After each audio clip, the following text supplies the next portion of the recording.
galera, esse aqui é o Interativo Vlogger número 9. Que vos fala é o Fernando. O cara mais aleatório que você vai conhecer na face da Terra, provavelmente. E hoje eu quero falar um pouquinho sobre vida escolar, vida acadêmica e os problemas de ajuste social nesse meio que às vezes a gente passa como hiperativo. Uma das coisas que acontecem é que a gente vai extremamente bem em matérias que a gente gosta, que a gente se identifica, e péssimo em praticamente tudo o resto. Uma coisa que eu percebi logo cedo, lá pela, sei lá, sexta série, foi que as matérias que eu entendia o porquê aquilo era importante despertavam minha curiosidade. O problema é que a maior parte dos professores tá nem aí, eles só querem vomitar conteúdo. Pelo menos na época que eu tava. Foi um problema que eu tive, que alguns professores eram realmente muito bons e, pô, engajavam a gente em questão de, tipo, pô, tu vai lá e tu gosta daquela matéria porque o professor te mostra o quanto aquilo é importante e o quanto aquilo tem curiosidade, entendeu? E vai por mim, o cérebro de quem é hiperativo é faminto por fatos curiosos, por pequenas coisas. A gente às vezes não absorve tanto os macro conteúdos gerais de uma matéria, mas anos depois a gente ainda lembra de curiosidades. Meu, é nítido como muitas coisas ainda eu lembro do meu ensino médio que são fragmentos extremamente curiosos, algumas coisas também do próprio ensino fundamental, que foram curiosidades que os professores compartilharam sobre uma matéria. E, tipo, o conteúdo programático normal, às vezes eu não lembro totalmente. E uma coisa que aconteceu muito era que a minha relação com os meus professores era muito 8 ou 80. Ou os professores me amavam ou eles me odiavam. Por quê?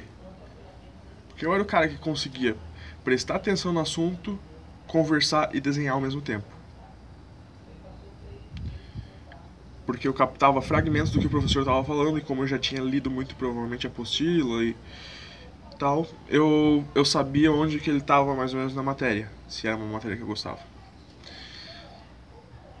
E o problema disso era que eu conversava com as pessoas ao meu redor, a nota delas despencava e a minha ficava intacta. E eu me tornava realmente um problema para os professores em sala de aula.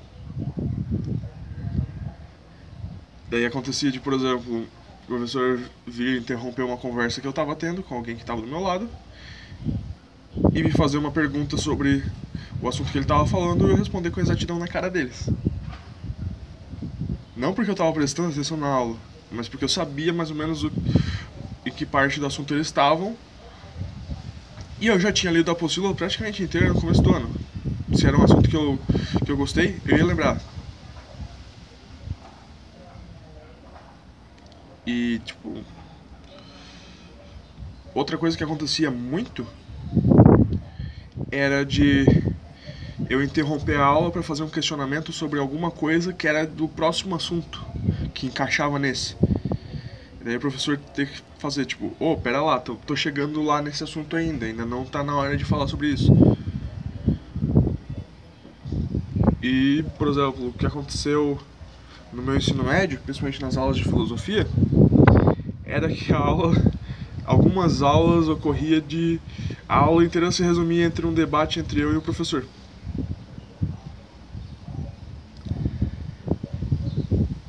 E tinha uma guria que, agora, pensando bem, deu pena, porque ela queria participar, só que os argumentos dela eram rasos pra caramba e, tipo, ela não tinha embasamento para aquele nível de debate que a gente estava tendo. E vinha com argumentos extremamente infantis e não fundamentados. E eu e o professor, a gente destroçava ela, infelizmente. Eu tenho que admitir que eu cometi esse erro. Porque tinha vez que o professor simplesmente virava pra mim: Fernando, tu sabe o que tá de errado com o argumento dela, né? Explica pra ela. Daí eu que tá errado por causa disso, disso, disso. Não funciona por causa disso.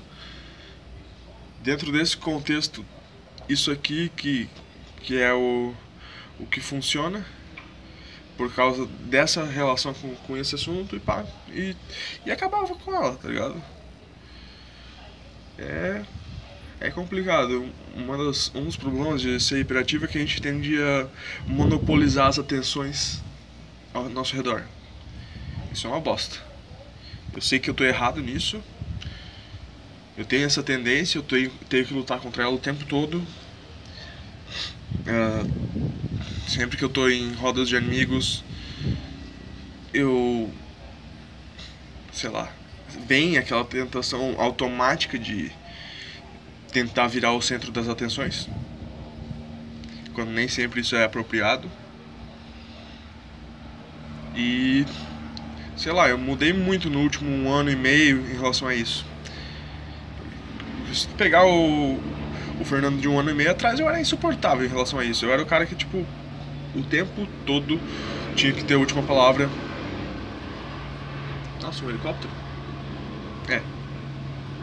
O tempo todo eu tinha que tá falando sobre o assunto, eu sempre tinha que ter uma opinião sobre alguma coisa. E agora eu cheguei num ponto da minha vida que, tipo... eu tô tendo que aprender a me controlar porque, pô, eu sou adulto, eu tenho 25 anos. Eu tenho que, sei lá, ser uma pessoa com quem as pessoas queiram se relacionar, com quem elas queiram estar perto, não um pivete insuportável. E isso é uma coisa que é uma tendência natural do hiperativo, de não amadurecer nesse ponto. E eu tenho que lutar contra essa tendência. Se ela me faz mal, se os meus relacionamentos não estão indo pra frente, se eu tô me isolando das pessoas ao meu redor pelo simples fato de que eu sou chato, alguma coisa em mim tem que mudar. Então,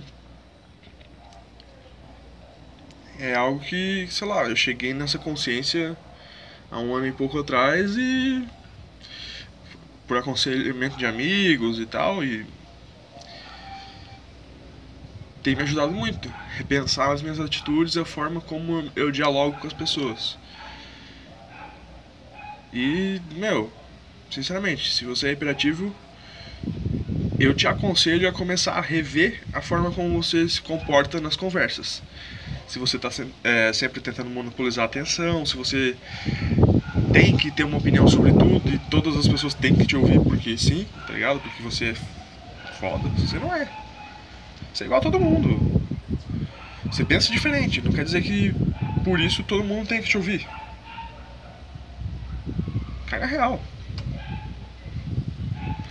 Eu tive que cair na real que muitas vezes o fato de eu pensar diferente não queria dizer que eu penso melhor que as pessoas. Quer dizer só que eu tenho um insight diferente que talvez seja útil, talvez não, talvez até atrapalhe. Então, eu tô tendo que reconstruir a minha forma de socialização do zero para aprender quando que é apropriado ou não eu me manifestar sobre um assunto. Nem sempre eu tenho que dar minha opinião, né? Então, é isso aí. Por hoje é só. Aquela rotina de sempre. Vocês já sabem, se inscrevam no canal, curtam ou xinguem aí embaixo, interagem de alguma forma. Se você conhece alguém hiperativo que passa por os mesmos problemas de socialização que eu comentei nesse vídeo, manda pra essa pessoa, porque talvez esse conselho que eu dei ali seja útil. Se você achou a situação engraçada e quer mandar pra alguém também, manda. Divirta-se com as minhas custas, não tô nem aí. Na real eu faço isso pra divertir, informar e tudo mais. Então, fiquem à vontade pra compartilhar esse vídeo com quem vocês acharem que é apropriado. Ou não. Mesmo se vocês quiserem mandar só pra zoar com a cara de alguém. Aí é problema de vocês, não meu, né? Então, é isso aí, monstrinhos do biscoito. Até o próximo vídeo. Fui!